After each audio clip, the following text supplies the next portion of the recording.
In today's episode, we travel down the rabbit hole into the great abyss.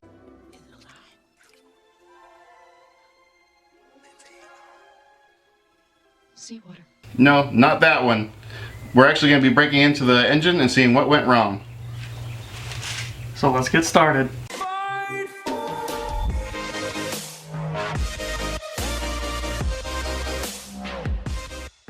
Alright guys, so engine's on the engine stand from last episode. Anthony and I are going to go ahead and try and take all of this wiring off.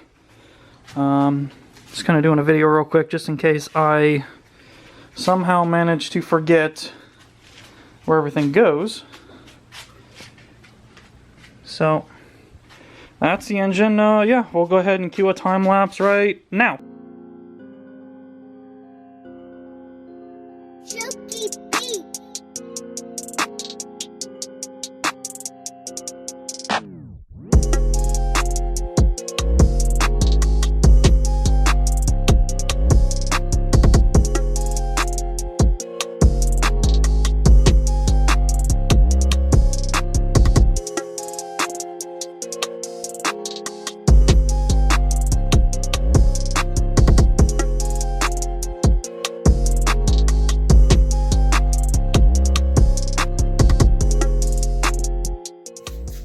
Here it is with the valve cover off.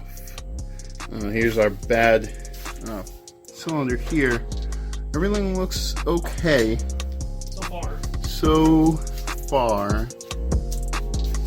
We're gonna keep digging, see where we get.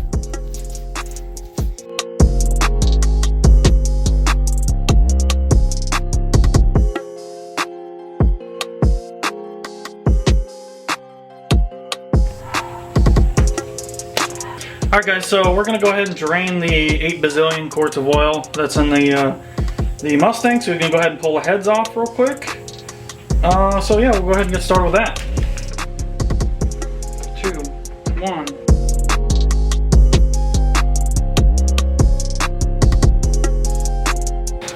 Alright. We're getting there.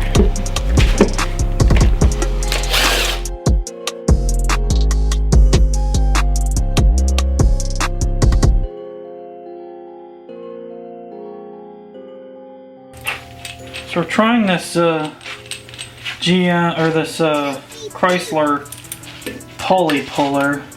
So Coyote's got a really weird, I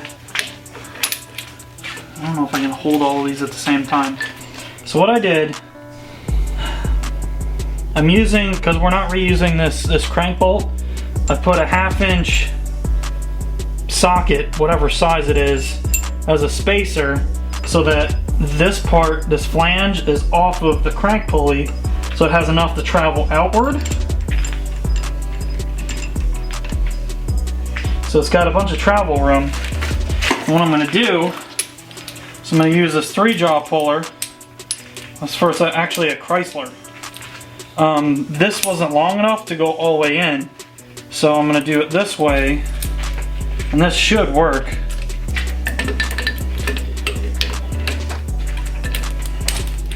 Except for this is way out now. Let's see if this works.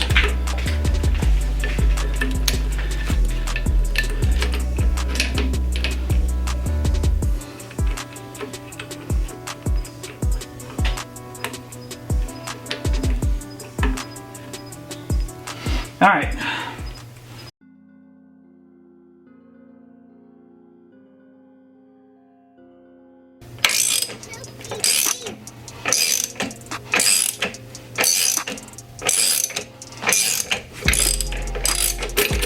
Woohoo! Well, that was some engineering.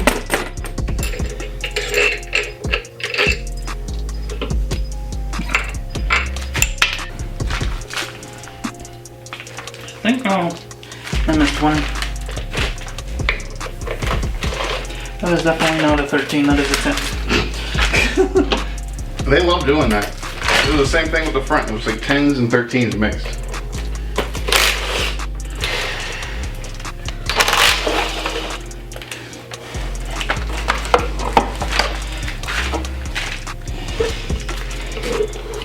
Well, we jumped to a new day, guys.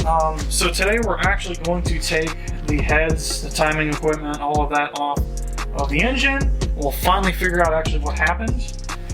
So the first thing we're going to do, which I've already done, is verify that the keyway is at the 12 o'clock position, so it's straight up. Also verify that the cams, you might need to scoot up for this one. The little barcodes and the cams are showing up top here. I believe it's 2 rotations of the cam per rotation of the crank. So make sure that you see the little, I don't even know what they're called, little Snapchat codes on the top of the cams.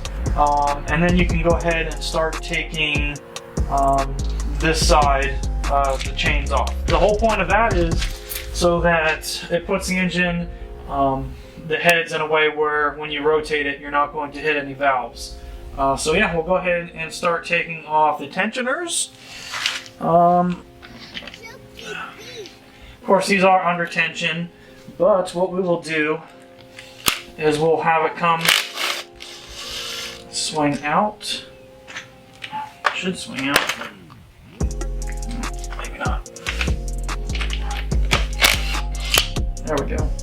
Come swing out, and this is why I wanted to put a tarp underneath the engine.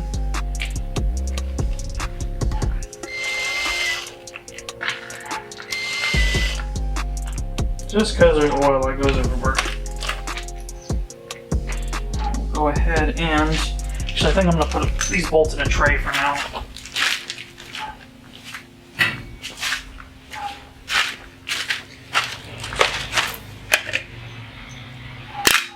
These bolts in a tray. This guide will slide straight out that way. Doesn't look too terribly bad. We'll go ahead and take off this guide here. I don't know what that is. I think that might be an airboat. Maybe not an airboat. One of those skip boats. Take that out. And then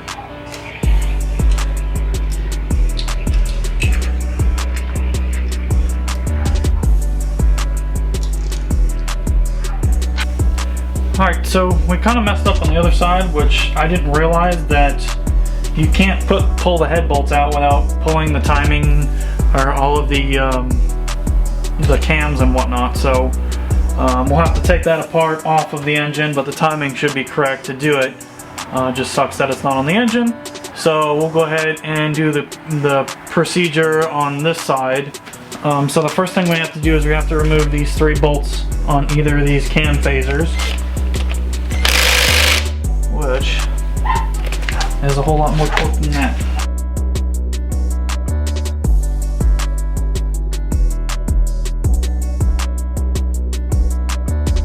You should be able to remove the assemblies and the timing chain. Oh yeah, I just turned it as a ramp. Looks like. Whoa. Okay.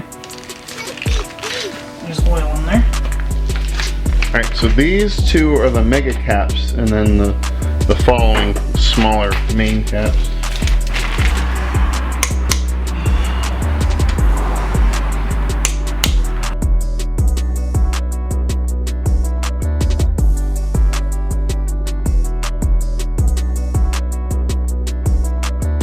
And this comes off?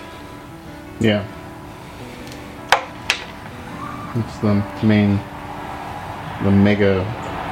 Oh, okay, there is actually not even bearings in there. There's just an oil port. So now you have 16 bolts and 8 camshaft bearings. And both sides of this, both sides on each head are basically the same instructions.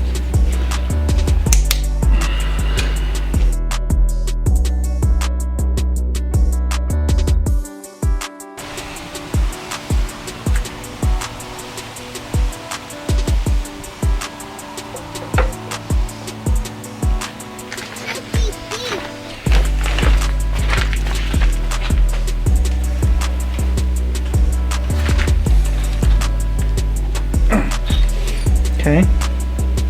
Why is this one not coming out? So I was questioning when I was trying to pull it up.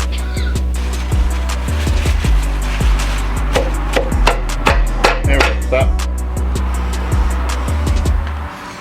That was interesting. It was just grabbing.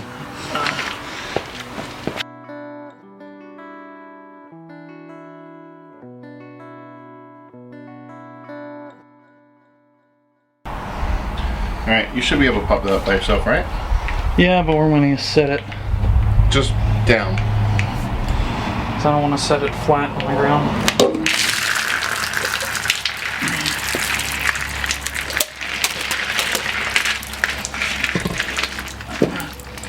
You kept the dowel. Figures. Okay. Alright, well, let's go in for the closer look. I don't see anything. So, we haven't punched a hole in the cylinder at all. I'm thinking you just blew out your rings.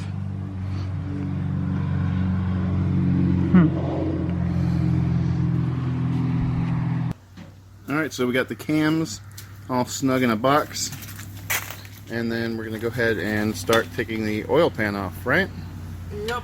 So once we get the oil pan off, we'll dump out the rest of the coolant and then remove that piston. See what we get.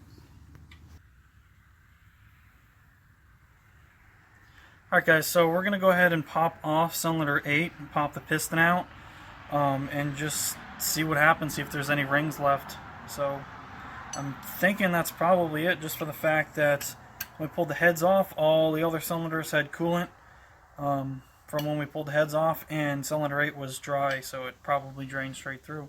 So we'll go ahead and try and pull these off real quick and see what's underneath.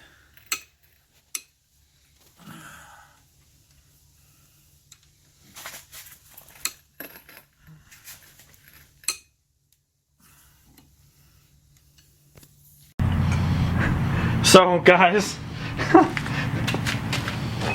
oh man! You made little nuggets. So I don't know if you can see any of this or not. Let me zoom out. No, zoom in, and then I'll focus it. Look at that. So what we were doing, Anthony was getting ready to the camera all set. I was like, yeah, we're gonna have to go ahead and punch the piston out. I'm sitting here undoing the bolt, and the piston just, everything just came out, just fell out.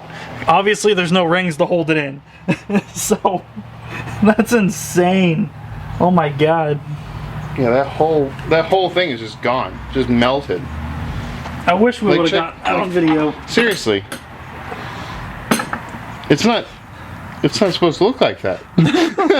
I'm gonna flip this over and see what the cylinder wall looks like. There's not supposed to be a gap here.